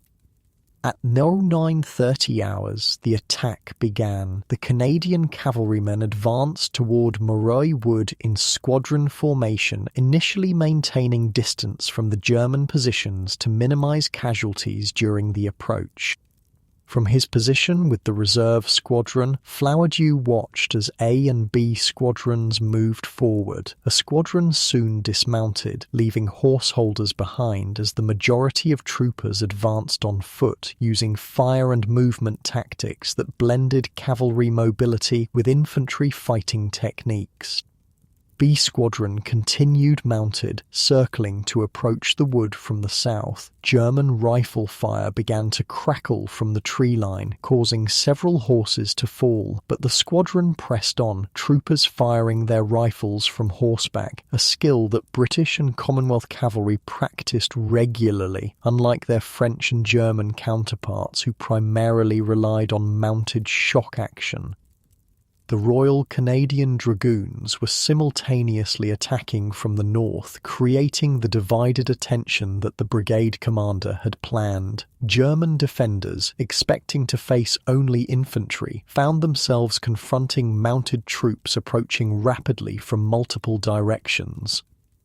McGregor and Belanger remained with C Squadron, waiting tensely for the order to move. Around them, horses sensed the heightened emotions of their riders, shifting nervously and tossing their heads. The sound of gunfire was continuous now, punctuated by the distinctive chatter of machine guns. "Mount up, C Squadron!" The order finally came, relayed through the chain of command. "We're going in!" Flowerdew gathered his men quickly. "We'll advance to the northeastern corner of the wood," he instructed. "Be prepared to dismount and fight on foot once we reach the trees." The squadron moved forward at a trot, maintaining formation despite the increasingly dangerous fire. As they approached the wood, Flowerdew suddenly raised his hand, signalling a halt. Through a gap in the trees, he had spotted something alarming: a large group of German infantry deploying from the far side of the wood, preparing to counterattack the dismounted Canadians who had penetrated the forest. There was no time to consult with headquarters. If those German troops established defensive positions or launched their counterattack, the entire brigade operation could fail. A decision had to be made immediately. "Draw swords," Flowerdew ordered, his voice cutting through the noise of battle. The command was unexpected. Swords had rarely been used offensively in this war, but the men responded instantly, steel blades flashing as they were pulled from scabbards. "C Squadron will charge." Flowerdew pointed towards the German infantry. "Form line." The squadron quickly transitioned from column to line formation, spreading out to maximize their frontage. Roughly 70 men on horseback, sabers drawn, facing approximately 300 German infantry with rifles and machine guns. McGregor felt his heart pounding as he took position in the line. Part of him recognized the madness of what they were about to do, but another part, the cavalryman trained for this moment, felt an odd calm. Beside him, Belanger muttered what sounded like a prayer in French. "It's a charge, boys," Flowerdew called out, his voice steady. "Lord Strathcona's horse." With that, he spurred his mount forward. The entire squadron followed, horses accelerating from trot to canter to gallop. The thunder of hooves seemed to momentarily silence the gunfire, creating a strange bubble of sound around the charging horsemen. The Germans, initially surprised by the sight of a full cavalry charge in 1918, quickly recovered and opened fire. Men and horses began to fall, but the momentum of the charge carried the survivors forward. The distance closed rapidly: 200 yards, 100 yards, 50 yards. MacGregor focused on a point just beyond the German line, as he'd been trained to do. His horse, a sturdy chestnut gelding named Copper, responded to the slightest pressure of his legs, ears pinned back as they galloped toward the enemy. Time seemed to slow, each moment stretching as bullets cracked past. The impact, when it came, was both chaotic and strangely ordered. The cavalry line struck the German infantry formation at full gallop, the shock of the collision scattering the defenders. Swords rose and fell as the Canadian troopers engaged at close quarters, cutting down German soldiers who hadn't had time to fix bayonets. MacGregor found himself in the midst of enemy troops, swinging his sword at a German soldier who was trying to bring his rifle to bear. The blade connected and the man fell. Another German lunged with a bayonet, missing MacGregor but wounding Copper in the shoulder. The horse stumbled but kept moving, carrying his rider through the German formation. The entire engagement lasted less than 5 minutes. When it was over, the German counterattack had been broken, their troops scattered and retreating in disorder, but the cost had been severe. Of the 70 men who began the charge, fewer than 20 remained unwounded. Flowerdew himself had been hit multiple times but remained conscious, continuing to direct his squadron until he was evacuated. MacGregor dismounted to examine Copper's wound, painful but not immediately life-threatening. Around him, surviving troopers were regrouping, tending to wounded comrades and horses, securing German prisoners. "Never thought I'd actually use this," Belanger said, wiping blood from his sword before resheathing it. The Quebecois had a bullet graze on his cheek, but was otherwise unhurt. "Didn't think it would work," MacGregor admitted, applying a field dressing to Copper's shoulder. But it did. Indeed, C Squadron's charge had achieved its objective, disrupting the German counterattack and allowing the dismounted Canadian cavalrymen to secure their positions in the wood. By noon, the entire Maroi wood was in Allied hands, the German advance checked at a crucial point. It had been a remarkable action, one of the last successful cavalry charges of the war and perhaps of military history, but there was little time to reflect on its significance. The German offensive was still ongoing, and the Canadian Cavalry Brigade remained in the thick of the fighting. The next day, March 31st, German forces counterattacked, recapturing portions of Maroi Wood. The battle seesawed back and forth, with cavalry units fighting primarily as dismounted infantry, using their mobility to quickly reinforce threatened sectors. MacGregor found himself in a shallow trench on the western edge of the wood, Copper and other horses held in a relatively protected depression 300 yards to the rear. Since the previous day's charge, the fighting had reverted to the more familiar pattern of the Western Front. Artillery exchanges, machine gun fire, and infantry movements. "They're coming again!" shouted a trooper to MacGregor's right, pointing toward a group of German soldiers advancing through the trees.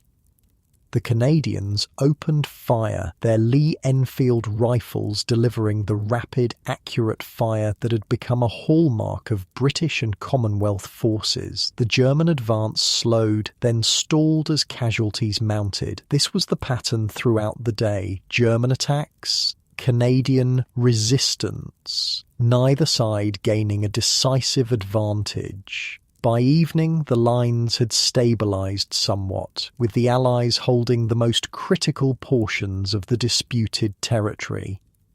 As darkness fell, MacGregor was finally relieved from his position, returning to where the horses were being held. Copper's wound had been properly treated by a veterinary officer who had deemed the animal fit for limited duty. Man and horse greeted each other with the quiet familiarity born of months together in the field. "Good news," Belanger announced, joining MacGregor at the horse lines. "Flowerdew's alive. Bad wounds, but they think he'll make it." In fact, Lieutenant Flowerdew would die of his wounds a day later, posthumously awarded the Victoria Cross for his leadership during the charge. But for now, the news that he had survived surgery brought a small measure of comfort to his men. The respite was brief. Shortly after midnight, orders came for the Canadian Cavalry Brigade to move north to Rifle Wood, another strategic position threatened by the German advance. Despite having been in combat for 2 days, the brigade was once again called upon to use its mobility to respond to a crisis. "No rest for cavalry," muttered Sergeant Matthews as he roused the men. "Mount up, check your ammunition, and stay alert. We're moving in 15 minutes. MacGregor helped Belanger with his horse, a temperamental mare that still hadn't fully adjusted to the sounds of battle. His own copper, despite the wound, stood steadily as MacGregor tightened the girth and checked the saddle. They rode through the night, a column of tired men on tired horses moving through a landscape shattered by war. Occasionally, star shells would illuminate the sky, casting eerie shadows before darkness returned. The rumble of distant artillery was constant, punctuated by the closer crack of rifle fire. Dawn found them approaching Rifle Wood, a smaller forest that nonetheless held tactical importance. German forces had occupied it during the night, and once again the Canadian cavalry was tasked with dislodging them. This time, however, the approach would be different. Learning from both the successes and costs of the previous day's actions, the brigade commander ordered a primarily dismounted attack with horses held well back from the combat zone. "Like bloody infantry again," grumbled a trooper as they left their horses with designated holders and advanced on foot. "Infantry that can move 10 miles an hour when needed," Sergeant Matthews reminded him. "That's why we're here and not sitting in reserve." The sergeant's words captured the evolving role of cavalry in the war's final year. No longer primarily shock troops charging with swords and lances, they had become highly mobile infantry, able to rapidly deploy to critical points, fight dismounted when necessary, then remount and move to the next crisis.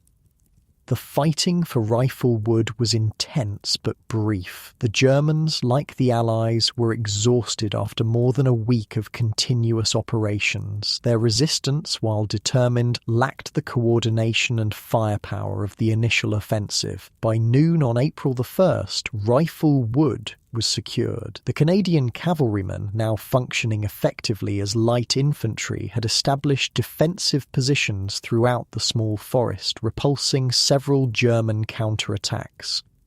MacGregor found himself sharing a shell hole with Belanger and 2 other troopers, all that remained of their section after the recent fighting. They had established a small machine gun position covering a likely approach route for German troops. "Think this is the turning point?" asked one of the troopers, a former bank clerk from Toronto named Wilson. "Feels like the Germans are running out of steam."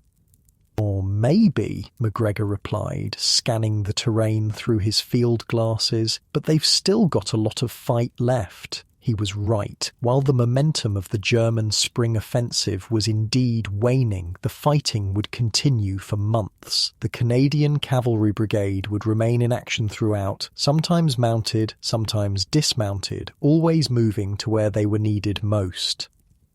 The battle for Maroi Wood and Rifle Wood represented something significant, though, one of the last times in military history that cavalry would play a decisive role in a major engagement. The charge of Flowerdew's Sea Squadron would be studied for decades as both a tactical success and a symbol of cavalry's last hurrah.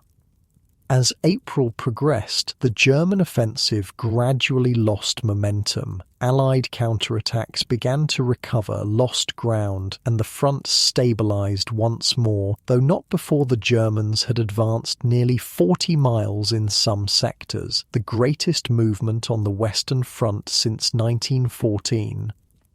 For the Canadian cavalrymen, the pace of operations slowly returned to something more sustainable. They remained in the line, but with more regular rotation and rest periods. The horses, pushed to their limits during the crisis, received the care and recovery time they desperately needed.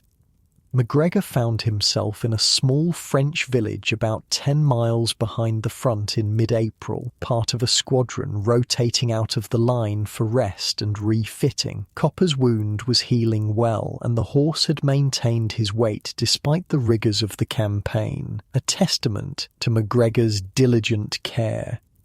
The village had become a temporary remount depot where fresh horses were prepared for service and wounded animals rehabilitated. The square was filled with horse lines, the surrounding buildings repurposed as stables, veterinary stations, and farrier workshops.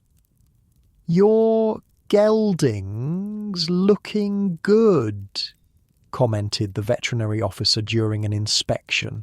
"That shoulder wound could have been much worse." "He's tough," MacGregor replied simply, running a hand along Copper's neck. The bond between them had deepened through their shared experiences, creating the special relationship between horse and rider that was at the heart of cavalry service. The rest period brought other welcome changes: hot food, mail from home, fresh uniforms to replace battle-worn gear. Men took the opportunity to wash properly for the first time in weeks, to write letters, to process what they had experienced. In the village's small estaminet, temporarily converted to an officers' and NCOs' mess, discussions inevitably turned to the recent fighting and what it meant for cavalry's future. "We proved our worth at Maroi Wood," argued a young lieutenant from the Fort Garry Horse. "Showed there's still a place for mounted troops on the modern battlefield." "As mobile infantry, perhaps," countered a more senior officer. "But traditional cavalry tactics? The charge worked at Maroi because the Germans were caught by surprise. It won't work again." The debate reflected the larger conversation occurring throughout the cavalry world. The war had transformed mounted warfare, forcing adaptation and evolution. The cavalryman of 1918 was a hybrid, part traditional horseman, part modern soldier, equally comfortable in the saddle or a trench, with sword or rifle. For the men of the Canadian Cavalry Brigade, these theoretical discussions mattered less than the practical reality. They had a job to do, and they would continue doing it with the tools and training available to them. MacGregor spent his evenings caring for Copper and the other horses in his section. The routine was therapeutic: grooming, checking hooves, monitoring feed and water. In the chaos of war, these simple tasks provided continuity and purpose. One evening, as he worked a curry comb over Copper's coat, Belanger joined him, carrying a newspaper. "Have you seen this?" the Québécois asked, holding up the paper. It contained an article about the fighting at Maroi Wood, describing the cavalry charge in heroic, almost mythological terms. MacGregor skimmed the article, noting the discrepancies between the writer's romantic description and his own memories of dust, noise, and fear. "Not exactly how it happened," he commented, returning to his grooming. "No," Belanger agreed, "but maybe that's how they need to remember it." There was wisdom in the observation. As the war entered what would prove to be its final year, perhaps people needed to believe in moments of traditional heroism amidst the industrial slaughter, cavalry charging with swords drawn, representing a connection to warfare's past even as new technologies shaped its future. The rest period ended after 10 days. The Canadian Cavalry Brigade returned to active operations, though the front had stabilised considerably. They resumed the pattern that had become familiar: rotations between reserve positions, dismounted service in the line, and occasional mounted reconnaissance or security operations. Through late April and May, they watched as American troops began arriving in significant numbers, bringing fresh strength to the Allied side. The balance was shifting, though the outcome remained uncertain. The Germans had lost their best chance for victory, but they remained formidable opponents. MacGregor and his comrades continued their service day by day, week by week. They cared for their horses, maintained their equipment, followed orders, and did what was asked of them. Individual experiences blended into the collective effort of the brigade, the division, the army. In early June, they participated in a large-scale training exercise, practicing coordination between cavalry, tanks, and aircraft. It was a glimpse of warfare's future, with horses alongside machines in an integrated combined arms approach. Strange to think, Sergeant Matthews observed as they watched tanks lumbering across a training ground, that those might replace us someday. Not entirely, MacGregor replied, patting Copper's neck. Still places they can't go that we can. It was true, but also increasingly beside the point. The evolution of warfare wouldn't stop for sentiment or tradition. The role of horses was changing, just as it had changed throughout military history. What mattered was adaptation, finding new ways to contribute in the altered landscape of modern combat. As June turned to July, rumours began to circulate about another major offensive, this time led by the Allies. The German spring offensive had spent itself without achieving decisive victory. Now it would be the Allies' turn to seize the initiative. For the Canadian Cavalry Brigade, this meant renewed preparation. Horses conditioned for sustained operations, equipment checked and rechecked, tactics practiced and refined. They would be ready when called upon, as they had been throughout the war. MacGregor felt the anticipation building as July progressed. Something was coming, something that might finally break the stalemate that had defined the Western Front for nearly 4 years. Whether cavalry would play a significant role remained to be seen, but they would certainly be part of the effort. One evening, as he watched the sunset from the horse lines, Bélanger joined him again. The Québécois had received a package from home, including a small flask of maple syrup, a luxury in the field. "Share?" he offered, holding out the flask. MacGregor accepted, taking a small sip of the sweet liquid. It tasted of home, of peace, of a world beyond war. "Think we'll make it through?" Bélanger asked quietly, the question that always lingered unspoken among soldiers.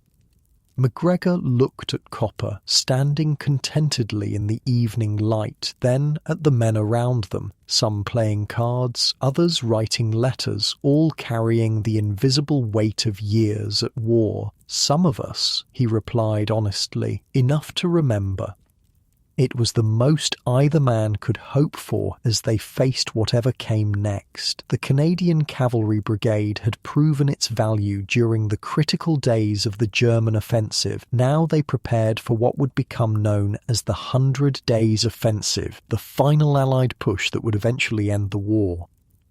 The story of cavalry in the First World War was still being written, its full meaning not yet clear to those living through it. But in those summer evenings of 1918, with horses nickering softly in the background and the distant rumble of guns a constant reminder of what awaited them, men like MacGregor and Bélanger continued the traditions of mounted soldiers while adapting to warfare's changing reality.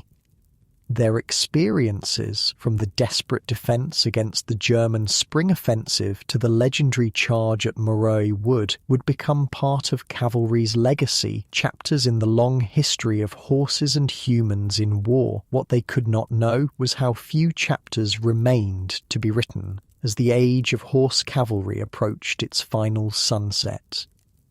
Dawn broke misty and golden on August 8, 1918. The air hung heavy with dew, and an unusual quiet pervaded the front lines east of Amiens. Private James McGregor stood beside Copper, checking the gelding's tack one final time before mounting. Around him, the rest of the Canadian Cavalry Brigade was preparing similarly, hundreds of men and horses readying themselves for what would be one of the most significant days of the war.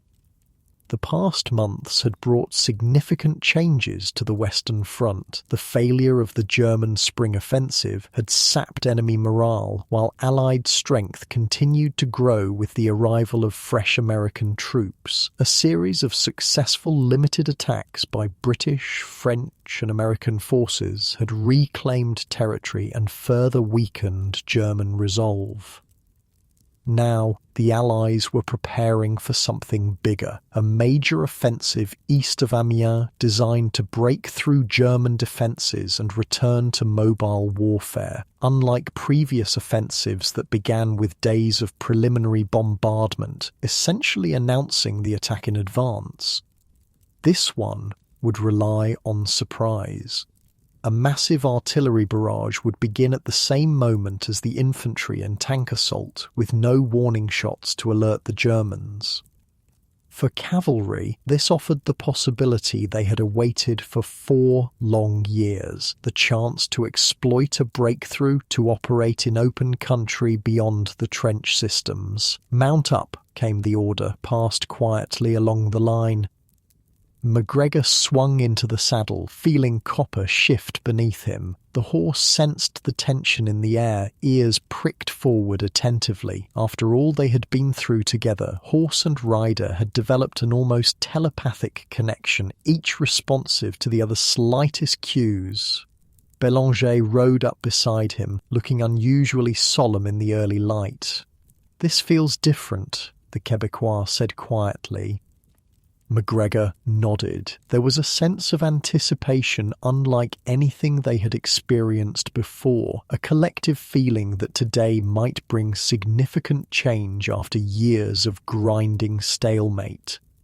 At precisely 4:20 a.m, the silence shattered as hundreds of Allied guns opened fire simultaneously. The sound was overwhelming, a continuous rolling thunder that seemed to shake the very earth. Under cover of this barrage, infantry and tanks began advancing through the morning mist toward the German lines. The Canadian Cavalry Brigade, along with other mounted units, waited in reserve. Their role would come later, if and when the infantry secured a breakthrough. For now, they maintained position, horses growing increasingly nervous under the artillery's continuous roar. "Easy, boy," McGregor murmured to Copper, stroking the gelding's neck. "Not our turn yet." The first reports began filtering back within hours. The attack was succeeding beyond expectations. German defences, thinned by months of casualties and low morale, were collapsing in many sectors. Allied tanks, operating in unprecedented numbers, were punching holes through enemy lines.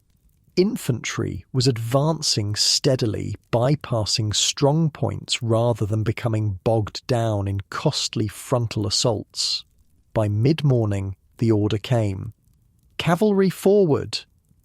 The brigade moved out in column formation, passing through gaps created by the advancing infantry and tanks. As they rode, McGregor witnessed scenes unlike anything he had seen since the war's early days, a battlefield in fluid motion rather than frozen in trench lines. Columns of prisoners streamed rearward, hundreds, then thousands of German soldiers, many looking relieved that their war was over. Allied artillery moved forward to new positions, horses straining to pull the heavy guns through churned earth. Supply vehicles, ambulances and staff cars created congestion on the few intact roads, while across the fields infantry continued to advance. the Canadian Cavalry Brigade pushed forward, maintaining formation despite the challenging terrain. Their objective was ambitious: to reach the old Amiens outer defence line, which would represent an advance of nearly 8 miles in a single day. As they rode, the signs of breakthrough became increasingly evident. Abandoned German positions, hastily discarded equipment, field kitchens with food still cooking, all indicated an enemy in retreat rather than conducting an orderly withdrawal. By early afternoon, they encountered their first significant resistance, a German rearguard position anchored on a small village with machine guns covering the approaches. The brigade commander quickly assessed the situation and issued orders. Lord Strathcona's horse will dismount and suppress enemy fire from the north. Royal Canadian Dragoons will circle south and cut off their retreat. Fort Garry Horse remains in reserve. MacGregor and his squadron dismounted, leaving one man in 4 to hold the horses. With rifles in hand, they advanced in open order, using folds in the terrain for cover. It was a tactic they had practiced countless times, the fluid transition from mounted to dismounted action that defined modern cavalry. The German resistance was determined but brief. Caught between dismounted Canadian cavalry on one side and mounted troops threatening their escape route on the other, the rearguard surrendered after less than an hour of fighting. "That's how it's done," Sergeant Matthews said, with satisfaction as they rounded up prisoners. Mobility and firepower together. The brigade pushed on, continuing their advance through the afternoon. They passed through areas untouched by war for years, farms with standing crops, orchards heavy with summer fruit, villages that had been behind German lines since 1914. It was a strange experience after so long in the devastated landscape of the front. By evening, they had reached their objective, having advanced nearly 8 miles from their starting position, the deepest penetration of German lines since trench warfare began. The day would later be described by German General Ludendorff as the Black Day of the German Army, the beginning of the end for their hopes of victory. As darkness fell, the Canadian Cavalry Brigade established a defensive perimeter prepared for potential counterattacks that never materialized. The Germans were retreating all along the front, their forces disorganized and morale crumbling. MacGregor tended to Copper with special care that night. The horse had performed admirably throughout the long day and now deserved rest and attention. Around them, other cavalrymen did the same, the evening ritual of horse care continuing despite the historic nature of the day's events. "We might actually win this thing," Bélanger said as they shared rations beside a small fire. "Not just the battle, the war."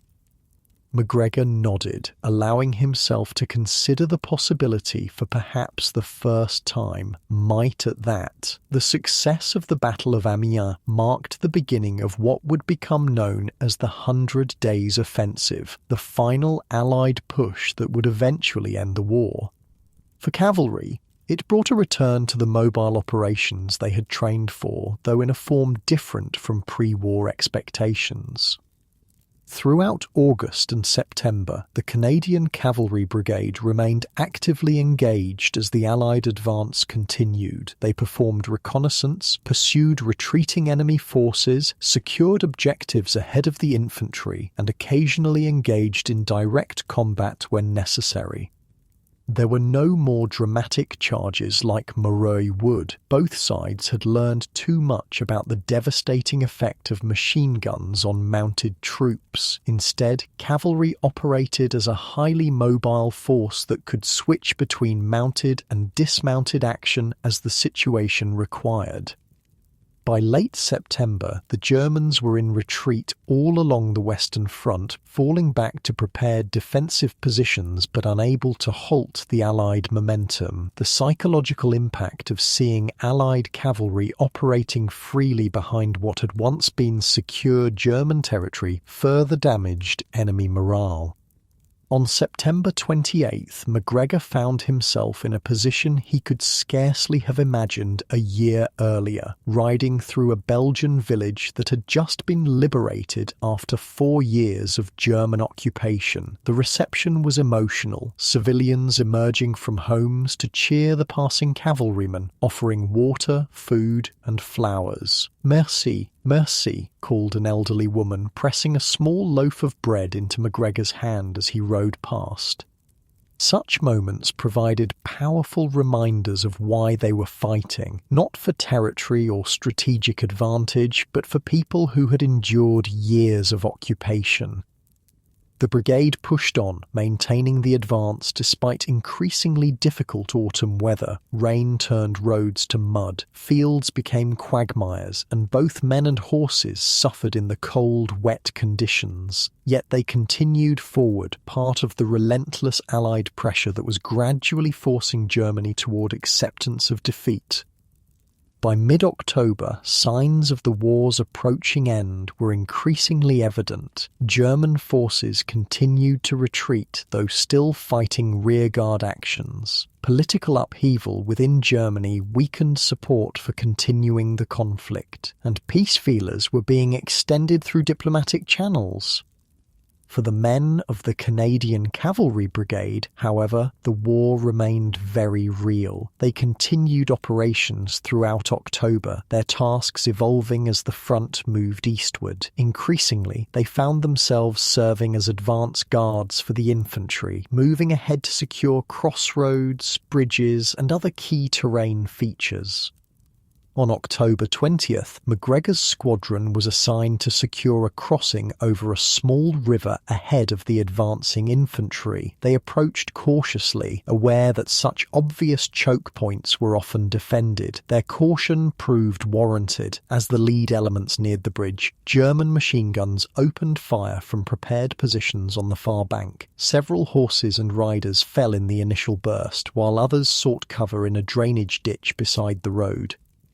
"Dismount and suppress," ordered the squadron commander. "First troop work around to the north, see if there's another crossing point." MacGregor slid from the saddle, sending Copper rearward with the horse holders while he took position with his rifle. The familiar weight of the Lee Enfield was reassuring as he settled into a firing stance and began placing careful shots toward the German positions.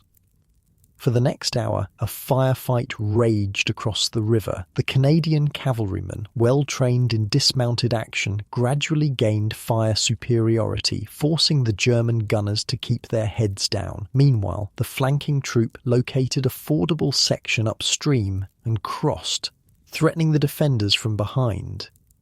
Faced with encirclement, the German force withdrew, leaving the bridge intact. By evening, Canadian infantry had arrived to secure the position permanently, allowing the cavalry to withdraw for rest and refitting. It had been a typical action for cavalry in the war's final phase, using mobility to reach a critical point quickly, fighting dismounted when necessary, then returning to horses for the next mission. The days of massed cavalry charges were gone, but the value of mounted troops for specific missions remained clear. As October turned to November, the end seemed increasingly near. The other Central Powers, Austria-Hungary, the Ottoman Empire, and Bulgaria, had already signed armistices. Germany stood alone, its military situation deteriorating daily, its civilian population suffering from the Allied blockade, and its government facing revolution at home. For the Canadian Cavalry Brigade, the final days brought continued advance through Belgium, pushing German forces back toward their own borders. The fighting had decreased in intensity but remained dangerous. No one wanted to be the last casualty of a war clearly approaching its end. On November 10th, MacGregor's squadron established bivouac in a small Belgian town that had been liberated just days earlier. The weather had turned cold, with frost coating the ground each morning and rumours of early snow in the forecast. That evening, as he completed the daily ritual of caring for copper, McGregor noticed an unusual level of activity around the squadron headquarters. Officers were coming and going, dispatches arriving by motorcycle courier, and an air of suppressed excitement pervading the camp. "Something's happening," Belanger observed, joining McGregor at the horse lines. Before either man could speculate further, Sergeant Matthews approached, his expression uncharacteristically animated. "Word from headquarters," he announced. "Germany has agreed to terms. An armistice will take effect at 11 tomorrow morning." The news spread through the camp like wildfire, met with reactions ranging from jubilation to stunned disbelief. After more than 4 years of continuous warfare, the concept of peace seemed almost unimaginable. That night, few men slept. They gathered in small groups, talking quietly, sharing memories of fallen comrades, speculating about what peace might bring. Some wrote letters home, attempting to put into words the complex emotions of the moment. McGregor spent extra time with Copper, grooming the horse long after necessity required it. The repetitive motion was soothing, helping to process thoughts too jumbled for clear articulation. "We made it, old boy," he murmured to the gelding. "Not everyone did, but we did." Dawn on November 11th broke clear and cold, the sky a pale blue rarely seen in the often overcast Belgian autumn. The squadron prepared for the day as usual. Horses fed and watered, equipment checked, patrols organised. Until the armistice took effect at 11 a.m, the war continued and they would maintain readiness. McGregor rode with a small patrol that morning, scouting roads to the east where German forces were reportedly withdrawing. The countryside was eerily quiet, with little evidence of the enemy that had occupied this territory for years. At precisely 11 a.m, the patrol stopped. Their watches confirmed what history would record. This was the moment the Great War officially ended. No dramatic ceasefire occurred in their sector. There had been no fighting that morning to cease. Instead, there was simply a profound stillness, broken only by the sound of distant church bells beginning to ring in liberated towns and villages. "That's it then," said the patrol leader, a young lieutenant who had joined the regiment in 1917. "It's over." The words seemed inadequate to the magnitude of the moment, yet what else could be said? After 51 months of unprecedented slaughter, after the deaths of millions and the suffering of millions more, after the transformation of warfare and the redrawing of maps, it had simply ended. The patrol returned to find the squadron in a state of subdued celebration. There were no wild displays of emotion. These were men who had seen too much for that, but there was a palpable sense of relief, of pressure finally released after years of constant tension. In the days that followed, the reality of peace gradually settled in. The Canadian Cavalry Brigade, like other units, received orders to hold position rather than continue advancing. The fighting was over, but military occupation of former German territory would continue until formal peace treaties were signed. For cavalry, the post-war period brought immediate practical challenges. Horses required the same care in peace as in war: feeding, grooming, exercise, veterinary attention. But now these activities took place in a changed context, with the urgent pressure of combat operations removed. As November progressed, thoughts increasingly turned to home. When would they return to Canada? What would await them there? How would they adjust to civilian life after years of war? For some, there was also uncertainty about the fate of their horses. Military regulations allowed officers to purchase their mounts, but for other ranks, the future of their equine partners remained unclear. Would the animals be shipped back to Canada, sold locally, transferred to other military units? MacGregor found himself increasingly concerned about Copper's fate. The bond between them had deepened through shared danger and daily care until it transcended the simple relationship of soldier and equipment. The horse was a comrade, a partner who had carried him through some of the most significant experiences of his life. In early December, the squadron commander called MacGregor to his temporary office in a requisitioned Belgian home. "Private MacGregor," the officer began, "I understand you've been inquiring about purchasing your mount." "Yes, sir," MacGregor replied, "if that's possible." The commander studied him thoughtfully. "Officially, only officers have that privilege. However," he paused, shuffling papers on his desk, "there are provisions for recognition of exceptional service. Your record with the regiment has been exemplary." He pushed a document across the desk. "This authorizes the transfer of ownership of Cavalry Mount C227, Copper, to you at a nominal fee. Consider it recognition for your service." MacGregor stared at the paper, momentarily speechless. "Thank you, sir. Thank you." The commander nodded, a small smile breaking through his usual reserve. "Take good care of him. He's earned a peaceful retirement." Not all cavalrymen were so fortunate. Many horses were indeed sold locally or transferred to other units rather than making the long journey back to Canada. For some men, saying goodbye to animals they had cared for daily was one of the war's final heartbreaks.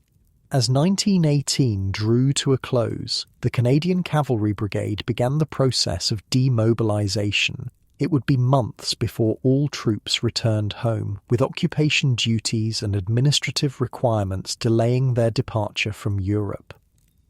During this period of waiting, the men had time to reflect on their experiences and the changing nature of warfare they had witnessed. Conversations often turned to the future of cavalry in light of the war's lessons. "Tanks will replace us eventually," predicted a sergeant during an evening discussion in late December. "More firepower, more protection." "Maybe," Belanger countered, "but they break down, get stuck in mud, can't go everywhere a horse can." "It'll be a mix," offered Sergeant Matthews, drawing on his pipe. "Horses for some jobs, machines for others, at least for a while." History would prove him partially right. While the era of horse cavalry was indeed approaching its end, mounted troops would continue to serve in various capacities through the interwar years and even into World War II, but the large-scale mounted operations that had defined cavalry for centuries would never return. For MacGregor, such abstract discussions mattered less than the practical reality of his future with Copper. Arrangements had been made to transport the horse back to Canada along with MacGregor's unit, an unusual concession that reflected both the squadron commander's influence and recognition of exemplary service. In January 1919, as preparations for their return journey were finalised, MacGregor took Copper for a long ride through the Belgian countryside. The winter landscape was starkly beautiful, bare trees etched against grey skies, fields resting under a light dusting of snow. They rode past villages still showing the scars of war, but beginning the process of rebuilding. Farmers were already preparing for spring planting, determined to restore productivity to land that had seen only destruction for years. It was hard to reconcile this peaceful scene with the memories of the past 4 years, the noise, the fear, the constant presence of death. The transition from war to peace would take time, not just for damaged landscapes, but for the men who had fought across them. As they crested a small hill, MacGregor halted, looking back over the terrain they had traversed. From this vantage point he could see for miles rolling farmland, small villages with church spires, and in the far distance the faint outline of a city.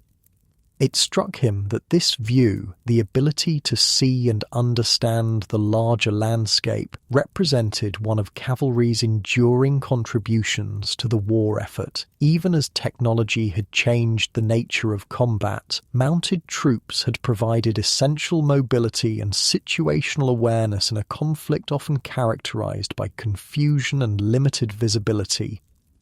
At Maroi Wood, at Rifle Wood during the 100 Days Offensive and countless smaller actions, cavalry had used its inherent mobility to reach critical points quickly, to gather intelligence, to exploit opportunities. They had adapted to the realities of modern warfare while maintaining the traditional strengths of mounted troops. MacGregor patted Copper's neck, feeling the strong muscles beneath his hand. "We did our part, didn't we, boy?" The horse nickered softly in response, perhaps sensing his rider's reflective mood. For a moment they remained motionless on the hilltop, silhouetted against the winter sky, man and horse, representatives of a military tradition reaching back thousands of years, now standing at the threshold of a new era. In February 1919, MacGregor, Copper and the rest of their unit finally departed for Canada. The journey was long, first by train to a channel port, then by ship across the Atlantic, and finally by train again to their destination in Saskatchewan.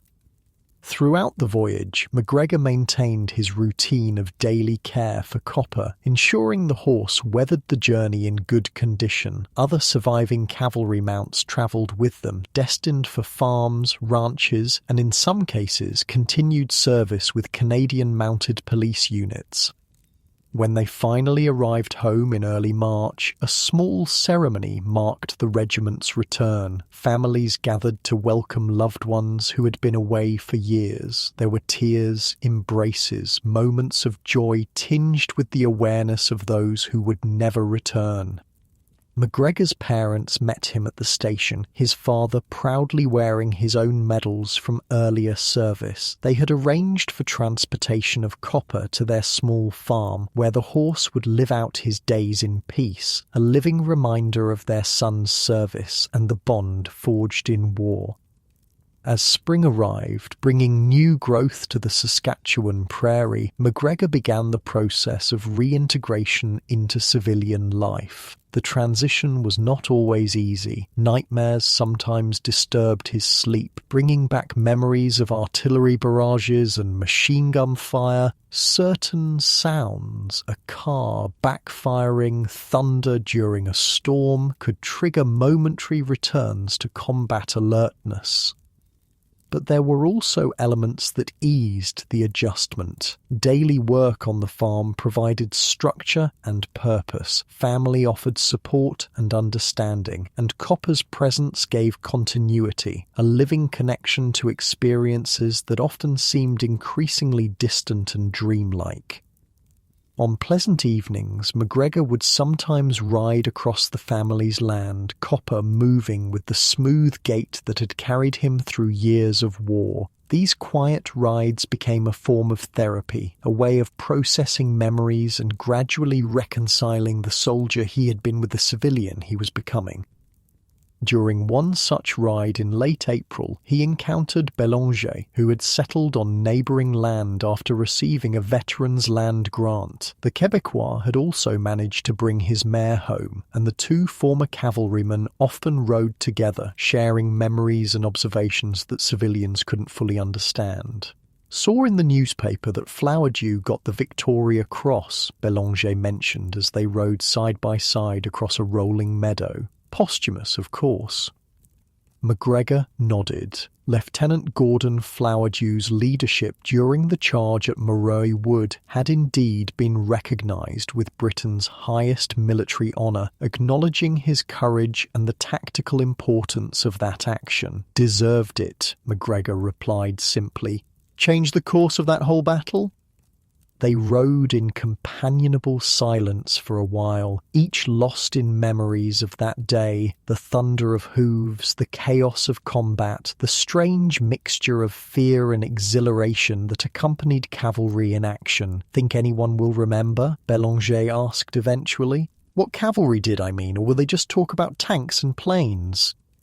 It was a question that touched on larger concerns: how the war would be remembered, how history would judge their contribution, whether the sacrifices had been worthwhile. Some will remember, McGregor said, after consideration. Maybe not everyone, but enough. As the sun began to set, painting the prairie in shades of gold and amber, the two former cavalrymen turned their horses toward home. They rode at an easy trot, man and horse moving together with the synchronicity born of years together in peace and war. In that moment, riding across the Saskatchewan landscape so different from the battlefields of France and Belgium, McGregor felt a sense of connection that transcended time and place. He was part of a lineage stretching back through centuries, men who had ridden to war, who had experienced the unique bond between soldier and horse, who had adapted to changing circumstances while maintaining essential traditions. Cavalry had survived the First World War, though transformed by the experience. It had proven its continued value even in an age of machine guns, artillery, tanks and aircraft. The lessons learned about mobility, flexibility, the combination of mounted and dismounted action would influence military thinking for decades to come.